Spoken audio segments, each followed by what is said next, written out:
Hi all, hidden talks 365ൻ്റെ പുതിയൊരു വീഡിയോയിലേക്ക് എല്ലാവർക്കും സ്വാഗതം. ഞാൻ നിങ്ങളുടെ സ്വന്തം KJ.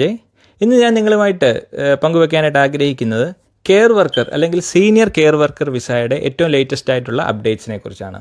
ഞാൻ ഇങ്ങനെ ഒരു വീഡിയോ ചെയ്യാൻ കാരണം നമ്മുടെ ഈ വൈറ്റ് പേപ്പർ ഇപ്പോൾ ഇഷ്യൂ ചെയ്തപ്പോൾ അതിനകത്ത് ഈ കെയർ വർക്കർ വിസയെക്കുറിച്ച് കുറച്ച് കാര്യങ്ങൾ പറയുന്നുണ്ട്, റിന്യൂ ചെയ്യുന്നതും നമ്മുടെ ILRുമായിട്ട് ബന്ധപ്പെട്ടുമൊക്കെ.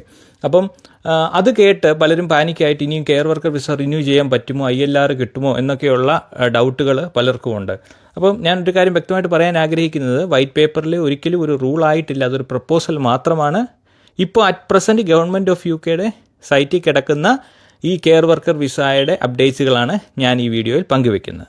ഈ വീഡിയോയിൽ ഞാൻ 5 കാറ്റഗറി ഓഫ് പീപ്പിൾസിനെയാണ് ചൂസ് ചെയ്തിരിക്കുന്നത്. കാരണം നമ്മളെല്ലാവരും ഈ 5 കാറ്റഗറിയിൽ ഏതെങ്കിലും ഒന്നിൽ പെടും.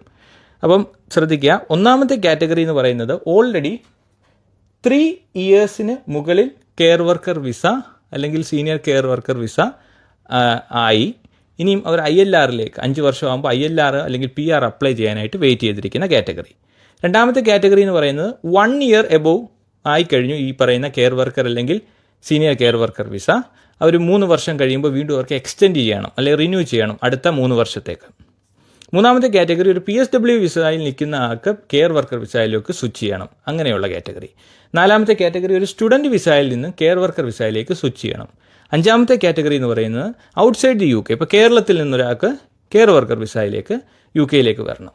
അപ്പോൾ ഈ 5 കാറ്റഗറിക്ക് ഉള്ള അപ്ഡേറ്റ്സ് ആണ് ഞാൻ ഈ വീഡിയോയിൽ തരുന്നത്. ഒന്നാമത്തെ കാറ്റഗറി ഓൾറെഡി 3 വർഷത്തിന് മേളിലായി, ഇപ്പോൾ 4 വർഷമായിരിക്കട്ടെ അല്ലെങ്കിൽ 4.5 വർഷമായിക്കോട്ടെ അല്ലെങ്കിൽ 3.5 വർഷമായിക്കോട്ടെ, കെയർ വർക്കർ അല്ലെങ്കിൽ സീനിയർ കെയർ വർക്കർ വിസയിൽ നിൽക്കുന്ന ഒരാൾ. അപ്പോൾ അവരെ സംബന്ധിച്ച് തീർച്ചയായിട്ടും 5 വർഷം കംപ്ലീറ്റ് ആകുമ്പോൾ, 5 വർഷം ഈ കെയർ വർക്കർ വിസയിൽ പൂർത്തീകരിച്ച് കഴിഞ്ഞാൽ ആ മെയിൻ ആപ്ലിക്കൻറ്റിനും ഡിപ്പെൻഡൻസിനും തീർച്ചയായിട്ടും ILR അല്ലെങ്കിൽ PR സ്റ്റാറ്റസിലേക്ക് അപ്ലൈ ചെയ്യാനായിട്ട് പറ്റും. അതിന് ഇംഗ്ലീഷ് പ്രൊഫഷൻസി ലെവൽ B1 18 ഇയേഴ്സിന് മുകളിലുള്ള എല്ലാവർക്കും ഉണ്ടായിരിക്കണം. അതുപോലെ life in the UK test പാസ്സായിരിക്കണം. അങ്ങനെയുള്ള ചില കണ്ടീഷൻസ് മാത്രം, അത് ഓൾറെഡി ഉള്ള കണ്ടീഷൻസാണ്. വൈറ്റ് പേപ്പറിൽ പറയുന്ന ആ കാര്യങ്ങളൊന്നും തന്നെ അപ്പോൾ 5 to 10 ഇയേഴ്സ് ആക്കി പോയിന്റ് ബേസ്ഡ് സിസ്റ്റം ആക്കാൻ പോകുന്നു, അതൊന്നും ഇംപ്ലിമെൻ്റ് ആയിട്ടുള്ളതല്ല. അപ്പോൾ ഇപ്പോഴത്തെ കണ്ടീഷൻ അനുസരിച്ച് B1 English level, life in the UK test, ഇങ്ങനെയുള്ള കാര്യങ്ങളുണ്ടെങ്കിൽ 5 വർഷം പൂർത്തീകരിച്ച് കഴിഞ്ഞാൽ ILRന് അപ്ലൈ ചെയ്യാവുന്നതാണ്.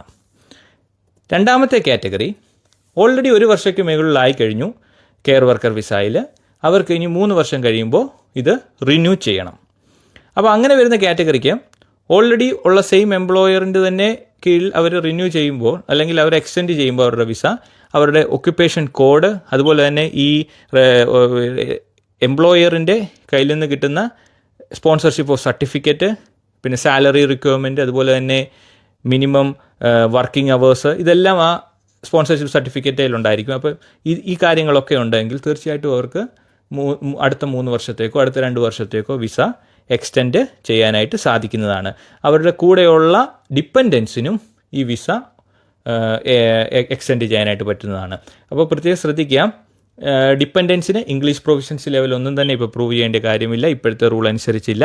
മെയിൻ ആപ്ലിക്കൻറ്റിന് മാത്രമാണ് B1 level English proficiency prove ചെയ്യേണ്ടത്. B1 ലെവൽ എന്ന് പറഞ്ഞാൽ IELTSൽ 5 ബാൻഡ് സ്കോർ 5 എത്തുന്ന ലെവലാണ്.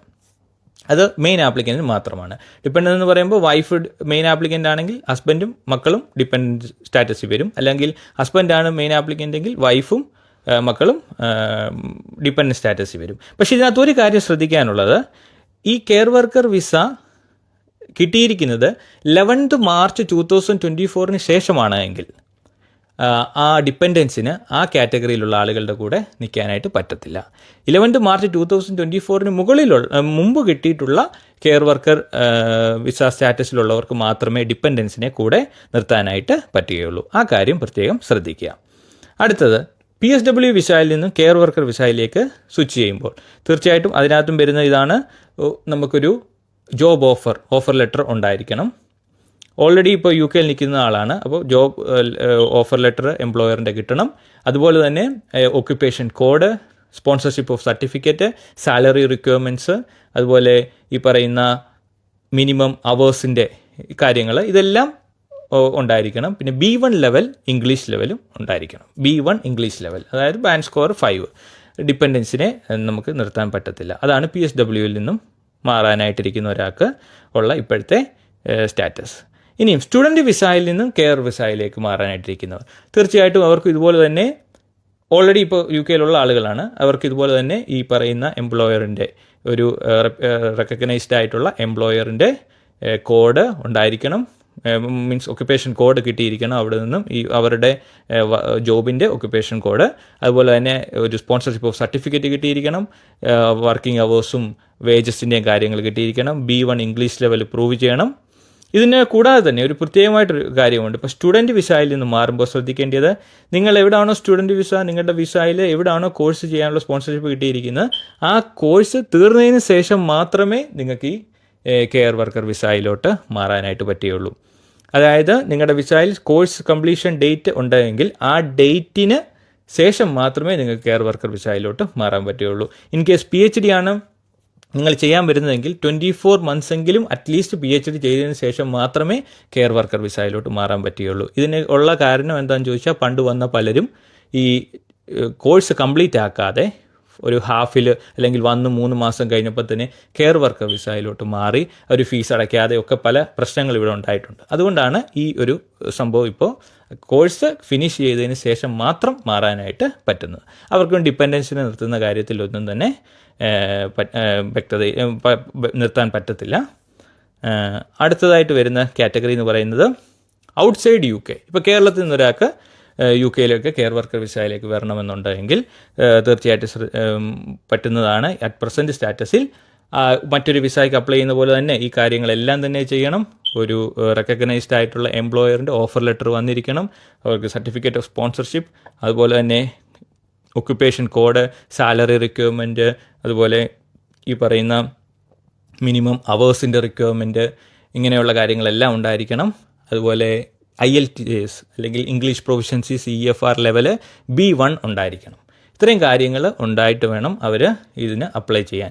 പ്രത്യേകിച്ചും പഴയതുപോലെയല്ല, കുറച്ചുകൂടെ ഈ സ്ക്രീനിങ് കുറച്ചുകൂടെ ടൈറ്റ് ആക്കിയിട്ടുണ്ട്. അപ്പം അത്ര ലിബറലായിട്ട് ഇപ്പം വിസ കൊടുക്കുന്നില്ല. പുറത്തു നിന്നൊക്കെ ഇപ്പോൾ ഔട്ട്സൈഡ് കേരളത്തിൽ നിന്നൊക്കെ വരുവാണെങ്കിൽ, ഔട്ട്സൈഡ് UK-ന്ന് വരുമ്പോൾ കുറച്ചുകൂടെ അവർ ടൈറ്റ് ആക്കിയിട്ടുണ്ട്. പണ്ട് ഏത് കാറ്റഗറിയിലുള്ള ആളുകൾക്കും കൊടുക്കുകയാണെങ്കിൽ ഇപ്പോൾ അവർ ഹെൽത്ത് ഫീൽഡിൽ പഠിച്ച മാസ്റ്റേഴ്സോ അല്ലെങ്കിൽ ബാച്ചിലേഴ്സോ ഒക്കെ പഠിച്ചവർക്കാണ് കൂടുതലും അവർ ഇപ്പോൾ ഈ വിസയിലേക്കുള്ള ചാൻസസ് ഒക്കെ കൂടുതലായിട്ട് കിട്ടുന്നത്. ഒത്തിരി സ്പാം ഇവിടെ നടക്കുന്നുണ്ട്. അപ്പോൾ പ്രത്യേകം നിങ്ങൾ ശ്രദ്ധിക്കുക, കേരളത്തിൽ നിന്നൊക്കെ വരുന്നവർ അത് റെക്കഗ്നൈസ്ഡ് ആയിട്ടുള്ള ഒരു എംപ്ലോയർ ആണ് എന്ന് നിങ്ങൾ ഉറപ്പ് വരുത്തിയതിന് ശേഷം മാത്രം നിങ്ങൾ ഈ പറയുന്ന ഇങ്ങോട്ട് വരാനായിട്ടുള്ള കാര്യങ്ങളൊക്കെ ശ്രദ്ധിക്കുക. അപ്പോൾ ഇതൊരു ഇൻഫോർമേറ്റീവ് വീഡിയോ ആയിട്ട് എല്ലാവർക്കും തോന്നി എന്ന് ഞാൻ വിശ്വസിക്കുന്നു. ഒരു അപ്ഡേറ്റ് നിങ്ങൾക്ക് എല്ലാവർക്കും കിട്ടിയിട്ടുണ്ട് എന്ന് ഞാൻ വിശ്വസിക്കുന്നു. ഈ 5 കാറ്റഗറിയിൽ ഏതെങ്കിലും ഒരു കാറ്റഗറിയിൽ എല്ലാവരും പെടും. അതുകൊണ്ടാണ് ഞാൻ ഈ 5 കാറ്റഗറി ഇവിടെ വിശദീകരിച്ചത്. ഇതുപോലെയുള്ള ഇൻഫോർമേറ്റീവ് വീഡിയോസ് ഇനി നിങ്ങൾക്ക് കാണണമെന്ന് ആഗ്രഹമുണ്ടെങ്കിൽ ഈ ചാനലൊന്ന് സബ്സ്ക്രൈബ് ചെയ്യുക, ബെൽ ബട്ടൺ ഇനേബിൾ ചെയ്യുക. അപ്പം ഞാൻ പുതിയ വീഡിയോസ് അപ്ലോഡ് ചെയ്യുമ്പോൾ നിങ്ങൾക്ക് നോട്ടിഫിക്കേഷൻ വരുന്നതായിരിക്കും. ഇനി അടുത്ത ഒരു വീഡിയോയുമായിട്ട് വരുന്നത് വരെ എല്ലാവരും bye. Thanks for watching. Take care.